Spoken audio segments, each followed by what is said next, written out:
Coucou. Réveil à 6h du mat parce que le soleil, parce que le bruit du port, etc. Mais réveil très agréable quand même. J'ai passé une petite nuit, mais voilà, c'était de ma faute, j'ai un peu choisi de le faire. Parce que je me suis couché tard, j'avais pas envie de dormir, trop excité par toutes ces découvertes. Les étoiles, les lumières du port, l'ambiance, le programme d'aujourd'hui, je pensais à plein de choses. De petite nuit par ma faute, mais je sens que les fois où j'ai dormi profondément grâce à mon sac de couchage Carinthia Défense 4 qui m'a bien protégé du froid et de l'humidité puisqu'il y avait beaucoup d'humidité là sur le bateau au matin.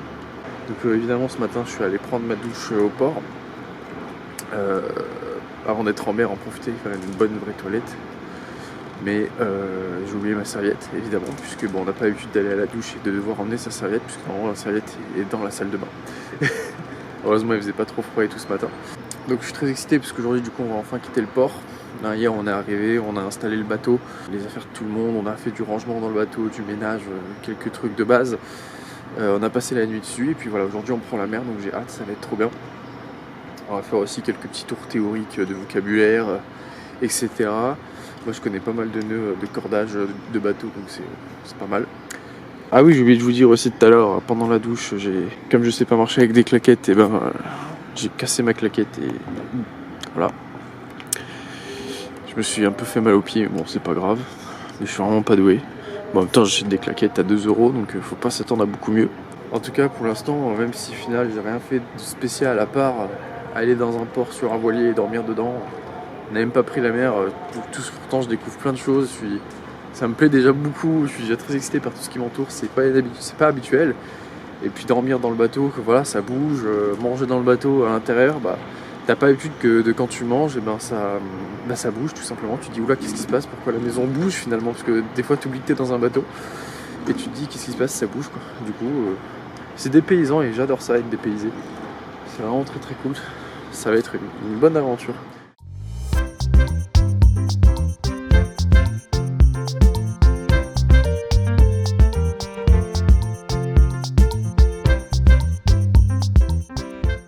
Donc voici le Tonnerre, bateau militaire de ravitaillement, transport de matériel, etc.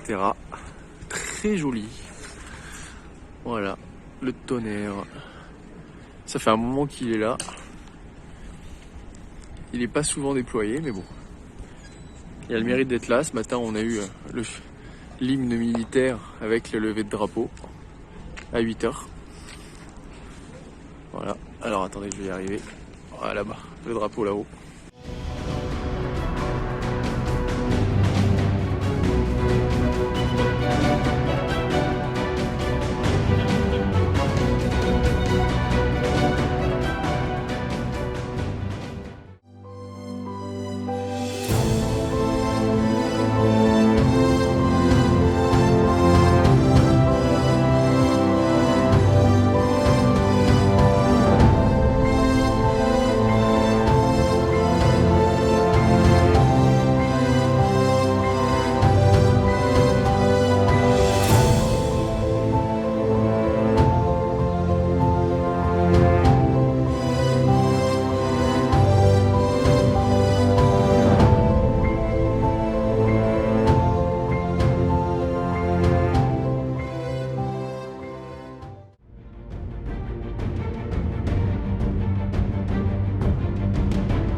Alors, les vacances sur un voilier en Côte d'Azur, c'est bien Enzo?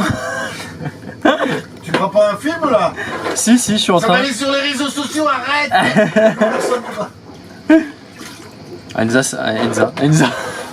Enzo, c'est un gars vrai. T'inquiète.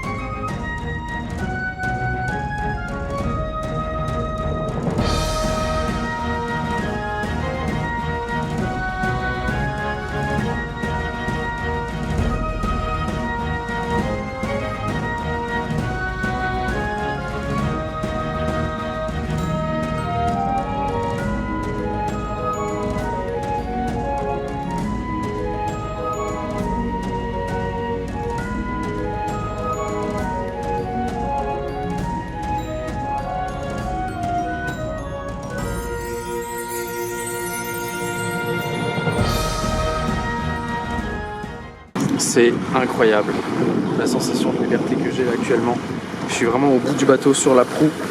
J'ai l'impression de voler et je regarde droit devant moi, j'oublie le bateau et j'ai l'impression de voler au-dessus de l'océan, d'être un oiseau et d'être propulsé sur le dos d'un dragon. Enfin bref, c'est fou, genre comme sensation. Je vous souhaite vraiment de vivre ça un jour si c'est jamais fait. Vous voyez, j'ai les pieds au-dessus de la mer et ça avance. Et j'ai l'impression de voler au-dessus des eaux. Vous voyez, je vois plus le bateau. Et c'est magnifique ce qu'il y a autour de moi en plus. En vidéo ça rend toujours très mal, mais vous voyez il y a des reliefs partout. Et c'est vraiment magnifique, des bateaux partout. Le coucher de soleil.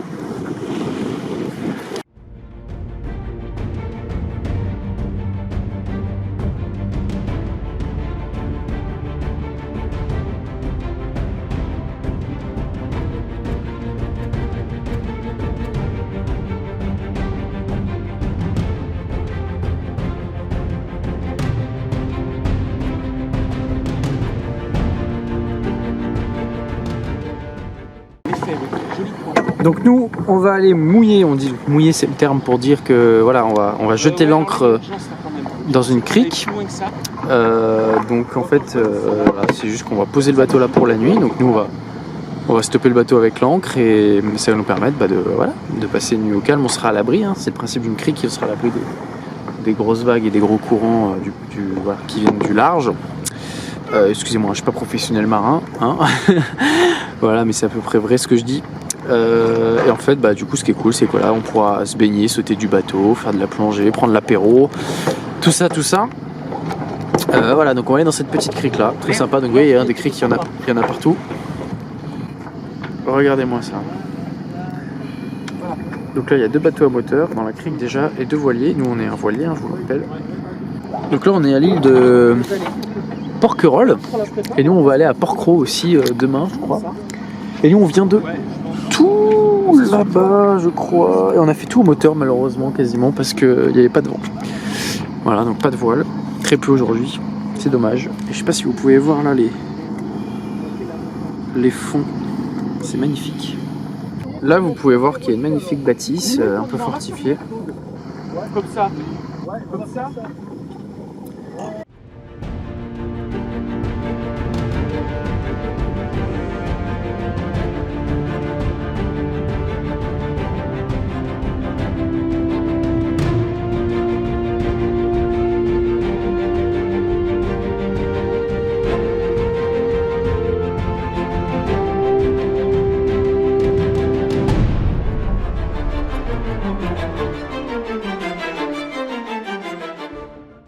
Voilà, donc on est en train de réfléchir au mouillage. Hein. Donc le mouillage, c'est pas quelque chose de forcément de bourrin. C'est pas genre on arrive, on jette l'ancre et puis c'est fini. Il faut réfléchir au mouvement du bateau, de où on va se positionner. On contrôle pas tout.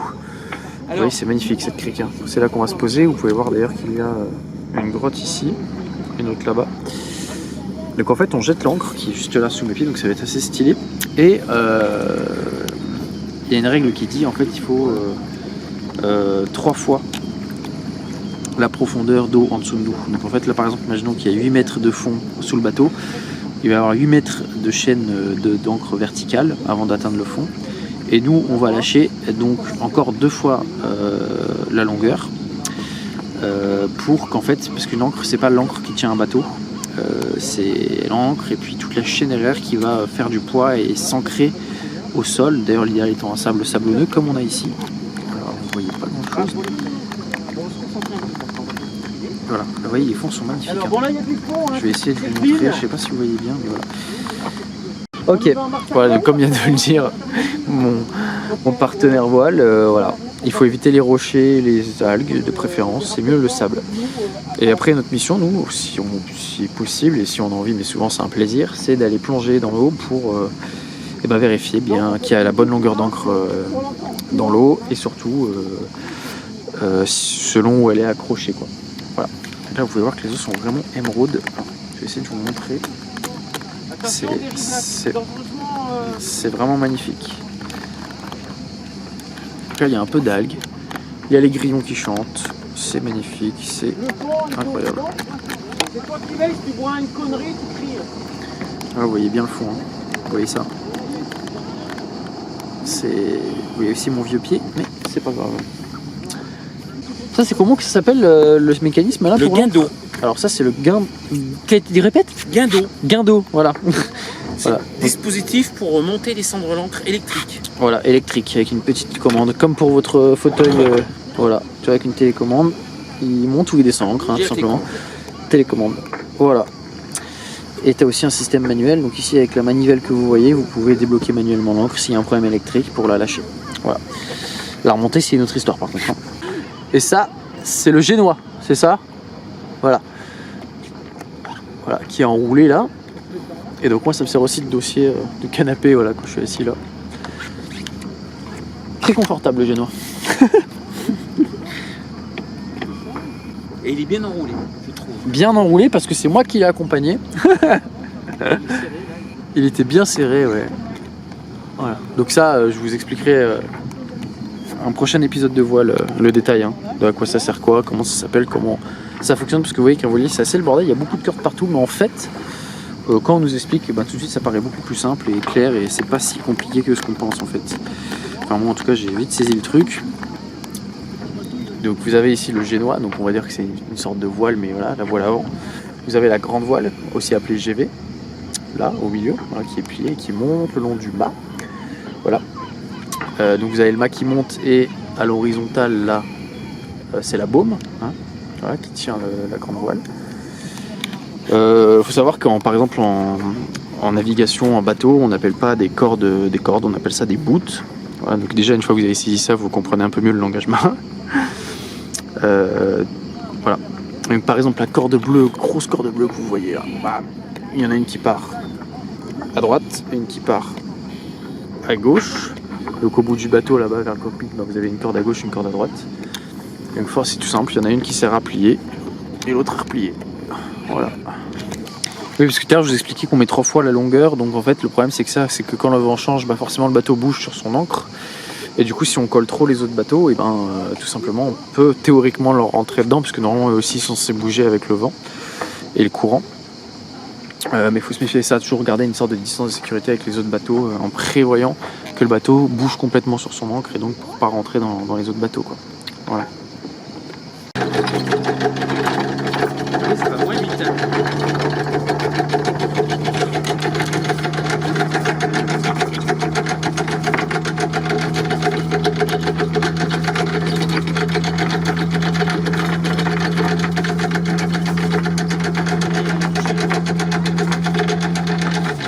Ouais, ça y est, ça a touché le fond. Là. Elle a touché le fond là.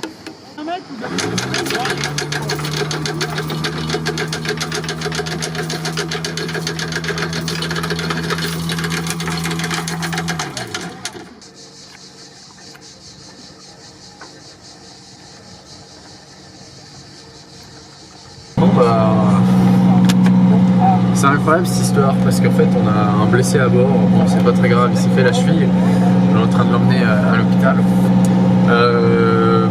Mais du coup, comme vous pouvez le voir dans la vidéo, il y a à 100 mètres de nous, 200 mètres, et il y a un voilier qui était en détresse et un hélico, carrément l'hélico du Cross qui est venu chercher intervenir à bord quoi. Du coup on a cru que c'était pour nous, qu'ils avaient carrément déployé les grands moyens, un hélico, alors que c'était pas la peine, mais vraiment la coïncidence, le hasard, putain, pour que les chances pour qu'un hélico, un voilier à 100 mètres de nous ait un problème à bord pour appeler un hélico, étaient faibles, donc on pensait que c'était pour nous. Voilà, donc hasard et coïncidence incroyable.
Bon voilà, on s'est posé dans une nouvelle crique.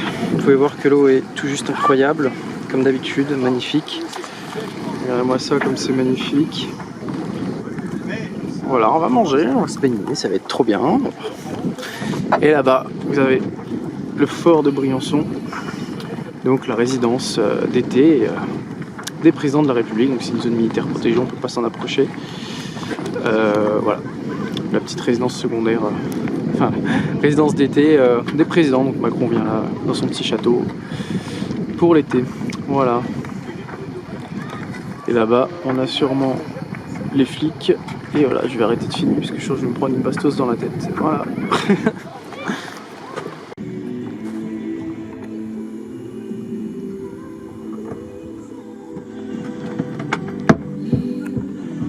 De la repentance. Il faut absolument que j'y aille. Ah oui, ah oui, oui, oui, oui. Prends un fouet, hein, oui. Ouais, des trucs pour faire de Ouais. l'autre, le fort de la repentance. Est-ce que c'est celui qu'on a vu quand on est arrivé? Non, rien à voir. Oui, il a l'air Il est au bien milieu à du bois, celui-là. Il est au milieu du bois. D'accord. Alors, je ne connais pas, je n'ai pas les visites. Point de l'Amicas. Comment on a vu ça? Là, c'est l'Amicas. Ça dépend. Non, De quel côté t'es? C'était au sud, ça fait où? Ah bah oui. Oulouloul. Tant. Évidemment. Après, c'est pas un Avec la problème butte. si tu es dans l'axe, mais là, c'est pas parfait. Est-ce qu'il n'y a pas de vent pour tirer le bateau? Il n'y a pas de vent. Oui, je pense. Non, là, c'est un exercice pour monter seulement. Là.